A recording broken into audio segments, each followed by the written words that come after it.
Assalamualaikum warahmatullahi wabarakatuh.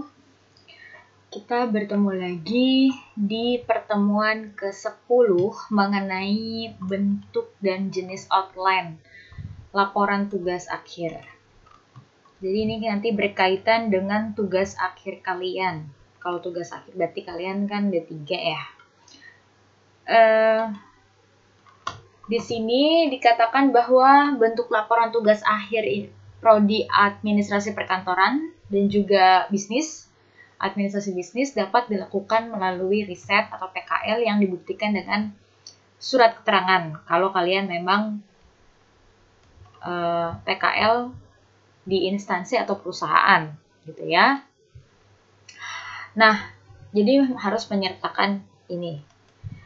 Kemudian pemilihan outline laporan tugas akhir terdiri dari 2 pemilihan outline, baik berupa analisis deskriptif kualitatif ya dan deskriptif kuantitatif. Nanti kita akan lihat. Nah, di sini contoh bentuk judulnya mau seperti apa. Ini ada pilihannya. Kalau misalkan kalian penelitiannya itu deskriptif kualitatif, otomatis nanti akan seperti ini bahasa depannya gitu ya untuk judul. Nah, nanti kita akan bahas. Yang pertama, tinjauan. Apa sih yang kalian tinjau? Nanti misalkan tinjauan mengenai prosedur penanganan surat kah atau apa gitu ya. Pada PT kalian, tempat kalian bekerja misalkan, atau tempat kalian PKL gitu ya. Kemudian pelaksanaan, mengenai pelaksanaan apa di sana, kan macam-macam ya. Ada pelaksanaan rapat kah, penjualan atau apa terserah. Nah, ini yang ketiga ada bentuk dengan judul penanganan. Ada yang keempat dengan bentuk implementasi. Jadi harus dilihat cocoknya yang mana gitu ya. Jadi jangan sampai antara kata depan dengan apa yang pengen diteliti itu nggak cocok ya. Harusnya misalkan prosedur malah jatuhnya nanti misalkan penanganan ya. Padahal yang mau dilihat hanya prosedurnya aja gitu misalkan, atau peraturan tentang terkait dengan prosedur. Kajian, kalau kajian berarti nanti apa yang harus kalian kaji gitu. Nah, ini bentuk-bentuk jika kalian menggunakan analisis deskriptif kualitatif. Ya, artinya hanya mendeskripsikan saja, menjelaskan saja tanpa harus dibuktikan dengan perhitungan-perhitungan. Gitu ya. Nah, outline analisis deskriptif kualitatif ya, memberikan ulasan atau interpretasi terhadap data baik berupa kata-kata lisan, tulisan, dan atau angka yang diperoleh dari hasil riset. Nanti dijelaskan ya, sehingga dijelaskan nanti dan bermakna. Judul laporan tugas akhir pada outline ini terdiri dari 1 atau 2 variabel independen. Ya, variabel bebas atau variabel X. Nah, susunan dari outline analisis deskriptif kualitatif seperti lembar judul tugas akhir, lembar pernyataan, ya, keaslian tugas akhir, dan sampai dengan lembar konsultasi tugas akhir. Nah, ini dibuat secara berurutan.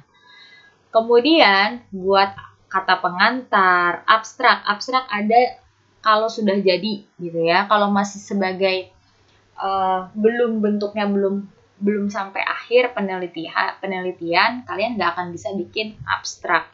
Jadi kalau misalkan masih konsul-konsul, abstraknya pasti belum ada. Nanti kalau misalkan udah fix, baru ada abstraknya. Daftar isi, daftar gambar, tabel, lampiran itu dipisah. Jangan dijadikan satu. Ya, daftar isi sendiri, daftar gambar sendiri, daftar tabel sendiri, daftar lampiran sendiri, bahkan kalau memang diperlukan daftar simbol. Yang pertama, babnya adalah pendahuluan otomatis ya. Yang terdiri dari latar belakang masalah, kenapa sih kamu melakukan penelitian di tempat itu, kenapa harus judulnya seperti itu, ada masalah apa memang di dalam perusahaan tersebut gitu. Nah, nanti kata-kata di latar belakang masalah ini bisa kamu deskripsikan dengan cara paragraf deduktif induktif gitu ya. Nah, atau mungkin dibalik induktif deduktif, tapi biasanya deduktif induktif gitu. Kemudian yang kedua ada perumusan masalah ya. Dari latar belakang masalah ini yang begitu banyak, bisa kalau ibu kemarin itu bisa 7 lembar, 5 lembar untuk latar belakang masalah aja. Nah, kalau perumusan masalah dia poin gitu ya. Jadi apa sih poinnya dari latar belakang masalah? Jangan ditulis terlalu panjang karena yang namanya perumusan masalah hanya poin kecilnya dan poin intinya itu apa. Yang ketiga, tujuan dan manfaat kalian dalam penelitian. Disebutkan tujuan dan manfaatnya apa dalam bentuk biasanya per poin-poin.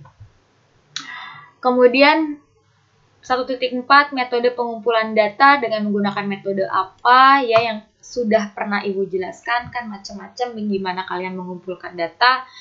Kemudian ruang lingkup terkait dengan penelitian kalian, bagaimana sistematika penulisan. Yang kedua, landasan teori. Di sini nanti ada semua teori yang berkaitan dengan judul kalian. Jadi kalau misalkan teorinya itu tidak merujuk kepada judul dan pembahasan, sebaiknya jangan digunakan. Jadi jangan menggunakan teori yang memang gak dipakai pada saat nanti kalian membahas, pada saat kalian punya masalah gitu ya. Teori ini yang nanti mungkin akan membantu kalian dalam pemecahan masalah gitu. Tapi kalau misalkan teorinya tidak sesuai, lebih baik jangan digunakan. Karena apa? Nanti pada saat ada penguji gitu, mereka akan mempertanyakan kenapa kamu pakai teori ini. Kan ini nggak dibahas gitu. Kalau misalkan memang tidak dibahas, tidak perlu dimasukkan ke landasan teori. Takutnya nanti jadi pertanyaan dan bumerang buat kalian. Jadi memang yang diperlukan aja teorinya, ya. Kemudian pembahasan. Nah, di sini nanti kalian akan membahas yang pertama, tinjauan umum perusahaan organisasi. Bagaimana sejarahnya, peraturan dalam organisasi itu seperti apa, struktur organisasinya, bagaimana tata kerjanya, kegiatannya apa saja. Nah, semua dibahas di tinjauan umum perusahaan. Jika kalian tidak mendapatkan itu pada website, otomatis kalian harus minta langsung data-data ini kepada administratif atau administrasi di perusahaan tersebut, atau bagian apa saja yang mungkin memang menyimpan data umum perusahaan.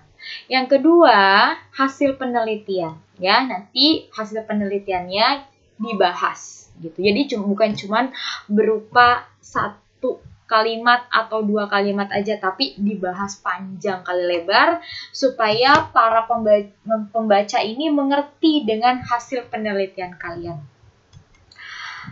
Kemudian bab 4 penutup baru ada yang namanya kesimpulan dari hasil penelitian kalian ya. Jadi kesimpulan ini diambil dari hasil penelitian kalian gitu ya.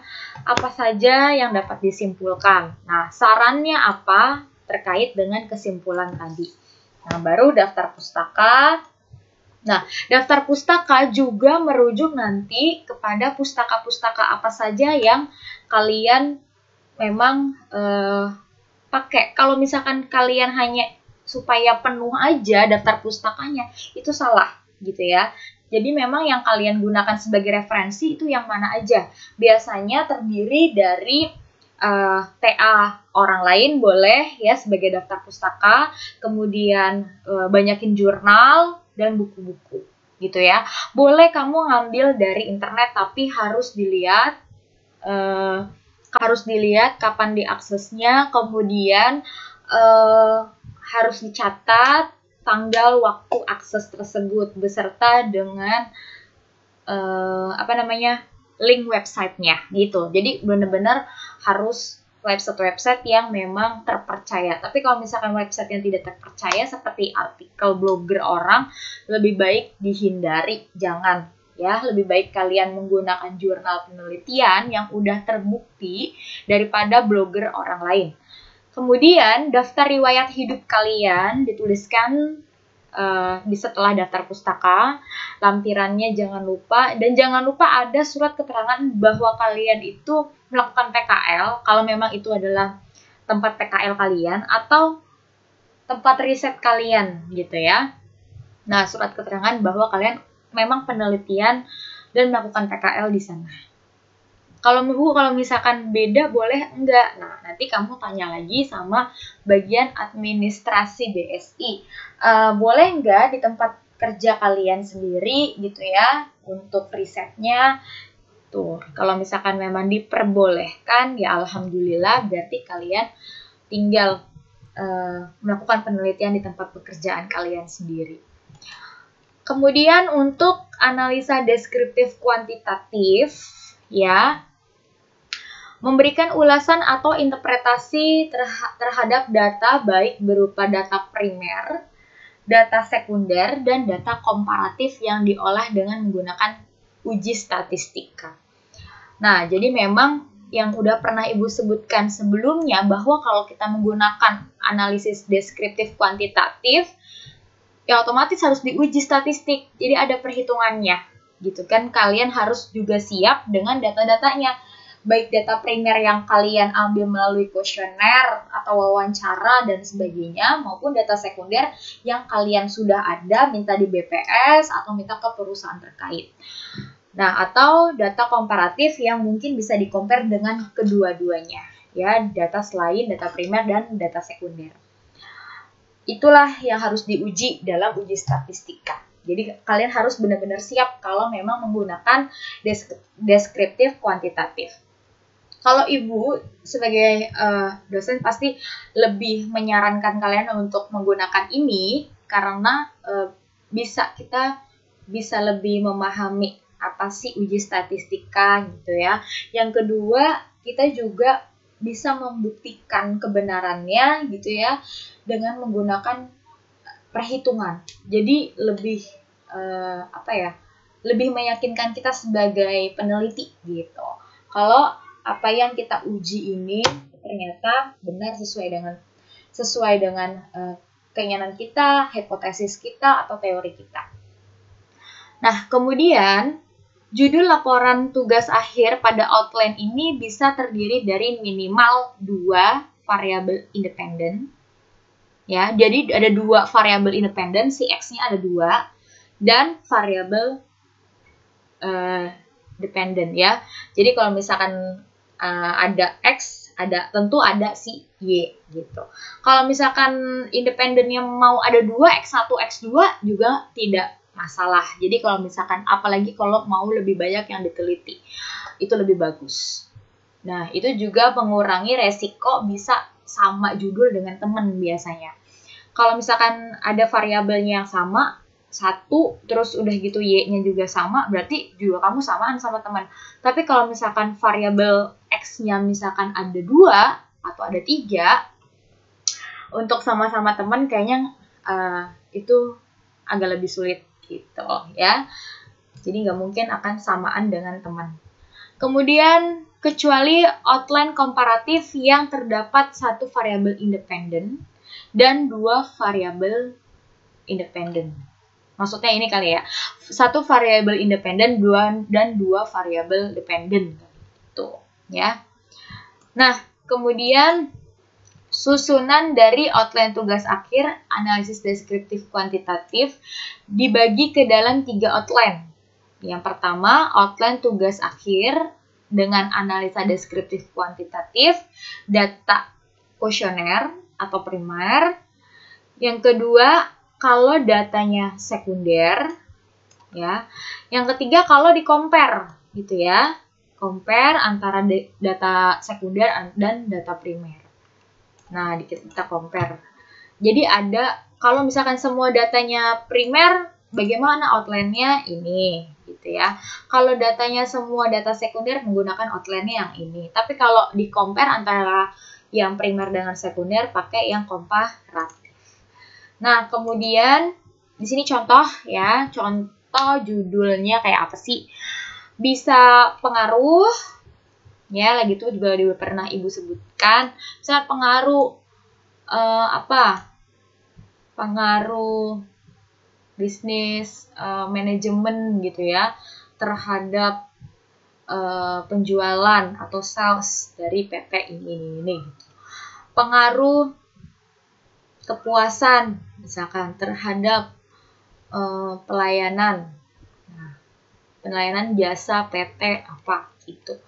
Bisa juga analisis mengenai hubungan apa? Hubungan antara. Nah, kalau bedanya gini. Kalau pengaruh, kata yang ada di tengah pasti terhadap. Pengaruh ini terhadap ini. Tapi kalau hubungan, ya, hubungan X apa gitu ya, dengan. Nah, katanya udah berbeda. Yang satu terhadap, yang satu dengan. Jadi kalau kamu bikin pengaruh dengan, salah. Kamu bikin hubungan terhadap, salah. Ya, jadi pengaruh pasangannya adalah terhadap, hubungan dengan gitu. Kemudian analisis perbandingan antara. Nah, kalau perbandingan antara apa yang mau dibandingkan ya antara si X1, X2 dengan Y gitu ya, atau antara X dengan X pada PT ini ya, antara ini dengan ini. Nah, apa yang mau dibandingkan? Ini jika outline ini digunakan untuk data yang kuesioner atau primer. Outline ini ditujukan untuk laporan tugas akhir yang datanya berupa angka-angka skor, nilai pernyataan yang diangkakan ya, ada skornya. Dan nanti akan diuji analisis statistik dengan menggunakan kuesioner bentuknya ya. Ini adalah outline-nya.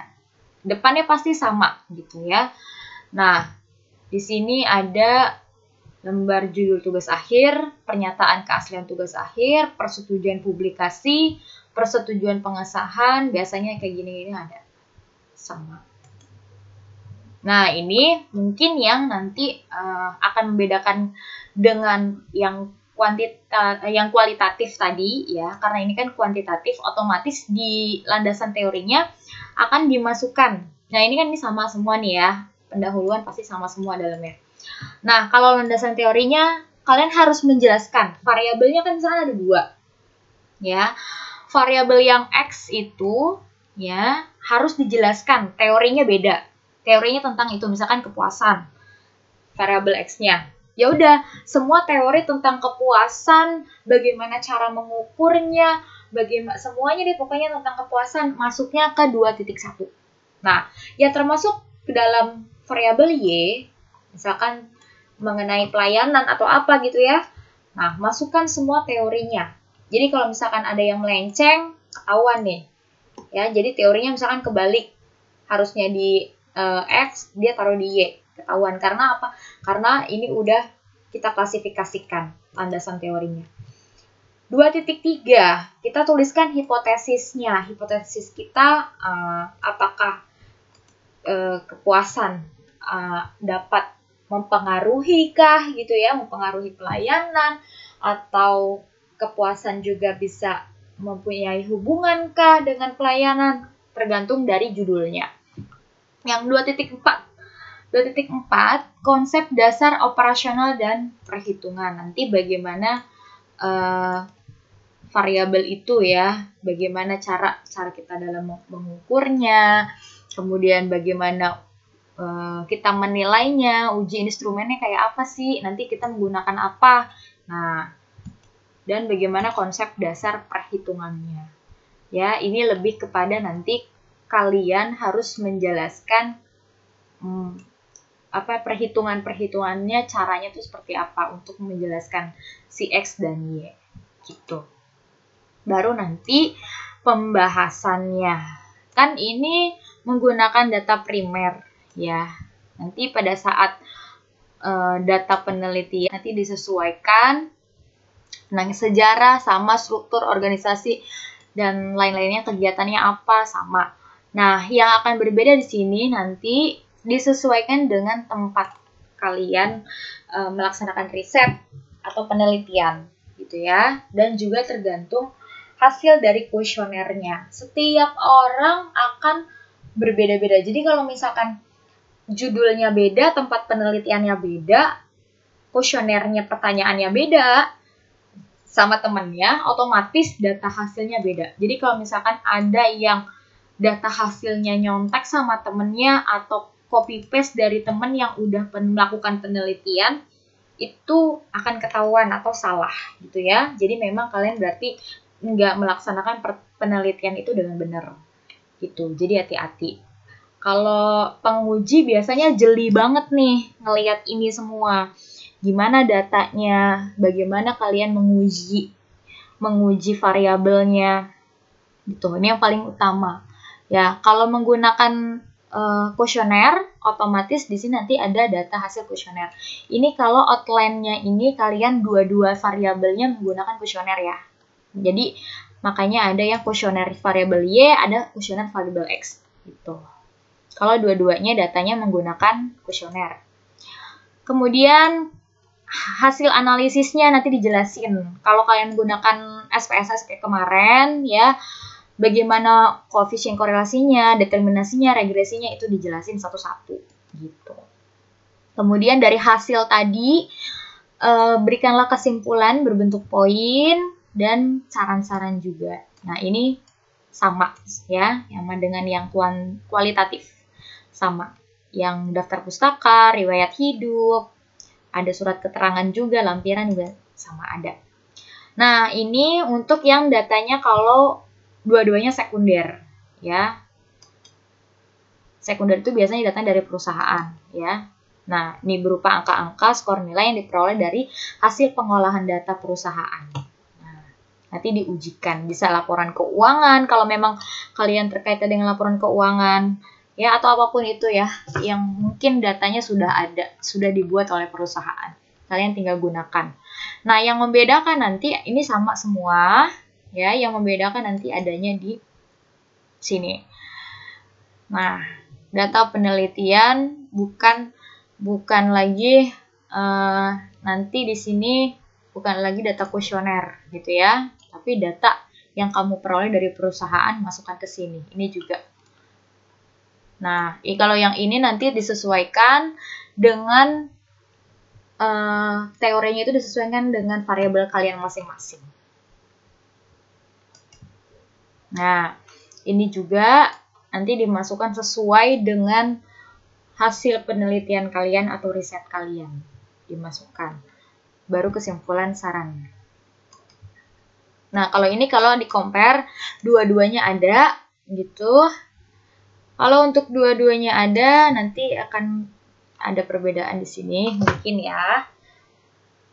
Kalau di compare atau perbandingan, yang kita membandingkan antara variabel X dengan variabel X lainnya atau X dengan Y, kita bandingkan, otomatis dia menggunakan ujinya uji T, chi-square, dan ANOVA. Ya, jadi kalau misalkan perbandingan ini antara ini dengan ini. Nah, berarti kalian bisa menggunakan ini. Hasil kuesioner atau sekunder, jadi bisa dua-duanya. Ya, bisa dua-duanya. Bisa sekunder dan juga dengan di-compare dengan kuesioner.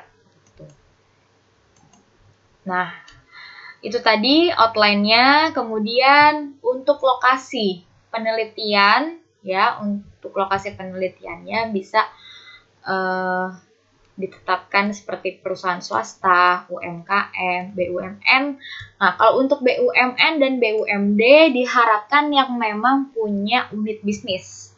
Kemarin dirapatkan oleh dosen-dosen seperti itu. Jadi kalau misalkan BUMN-nya itu tidak memiliki unit bisnis, coba diganti tempat lokasi penelitiannya, gitu ya, dan koperasi. Nah, ini nanti tugas, nanti Ibu akan coba upload di Google Form ya, seperti biasa di Google Classroom. Tapi hanya cuman 5 aja, jadi nggak banyak-banyak. Nah, itu penjelasan Ibu mengenai outline. Jadi hanya sekedar outline-nya aja ya, bentuknya seperti apa sih. Nah, itu yang sudah Ibu jelaskan. Semoga bermanfaat untuk tugas akhir kalian ke depannya. Jika misalkan emang ada perubahan, kalian bisa kontak admin yang udah Ibu kasih nomornya di grup WA. Gitu ya. Kurang lebihnya mohon maaf. Wassalamualaikum warahmatullahi wabarakatuh.